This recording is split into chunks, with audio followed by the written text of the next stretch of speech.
langga. So, ito na po ang mga katanungan yung mga langga. Di ba, nagtanong kayo na kung meron ba tayong income dito sa pag-vlog.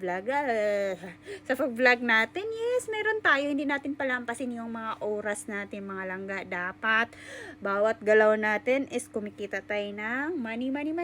Di ba? Munawang jud tag kwarta. Dapat, jud, dawog tag kwarta. Kaysa panahon karon di na yun ta mabuhi ulay kwarta. Mamatay yun tag ulay kwarta. So, mo na siya kung kita, na siya mga on hold, na siya process, bahala ginagmay, basta kanunay. So, sa mga na-monetize din ha, continue, mag-post lang gid mo. Ayaw mo pawalag pag-asa mga langga. Kaya ako, sige, ragyapon ko pabuyag dito sa Facebook mga langga. Pabuyag nga minatarungan na siya. So, mo na siya kung kita, na po siya process, na siya on hold. So, dugay pa kumakasildo. So, sa mga makakita sa akong video, please support mga langga. Malay natin, one day, ako lang ang makatulong sa inyo. Malay natin, one day, ikaw ang makatulong sa akin. Diba? Let's support each other mga langga. Continue to support and continue to grow mga langga. Lalong-lalo na po sa nagbabalak na mag-vlog.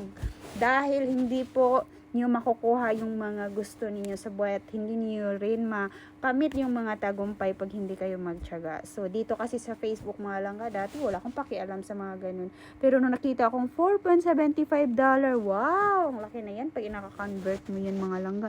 Meron pang 0.8, 0.3, 1.39. O, diba? Ang laki. So, ayan. Account ko yan. Dito yan sa page ko, guys.